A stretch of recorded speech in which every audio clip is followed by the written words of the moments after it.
Hi అండి.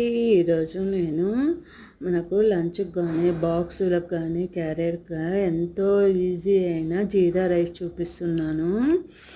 మనము first తిరువాత వేసేసుకొని ఆయిల్ పెట్టి తిరువాత వేసి శనగపప్పు పల్లీపప్పు అన్నీ వేసేసి పచ్చిమిర్చిని కానీ కారంను కానీ పచ్చికారం కానీ మిక్సీ వేసి పెట్టుకొని ఎట్లయినా వేసుకోవచ్చు. కట్ చేసి మిర్చిని వేసుకోవచ్చు. అన్నిటిని వేసి బాగా వేయించాక మనము దాంట్లోకి జీరా పౌడర్ని వేసుకున్నాక జీడిపప్పు అన్నీ వేసాను నేను.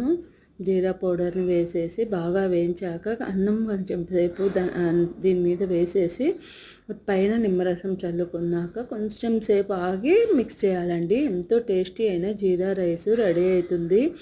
ఈజీ అండ్ హెల్దీ అండ్ మనకు ఎంతో టేస్టీ అయిన జీరా రైస్ రెడీ అవుతుంది. మనకు యూట్యూబ్ వాళ్ళు ఎంతో హెల్ప్ చేస్తున్నారండి. మనం ఇంట్లో ఉండి మనీ సంపాదించుకునే మార్గాలను ఎంత బాగా మనకు హెల్ప్ చేస్తున్నారు.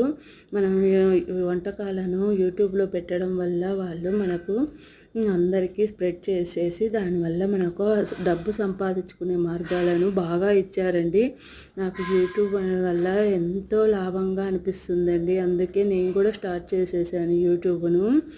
సబ్స్క్రైబ్ చేసుకోండి, లైక్ చేయండి, షేర్ చేయండి. టేస్టీ టేస్టీ జీరా రైస్ రెడీ అండి. బాయ్.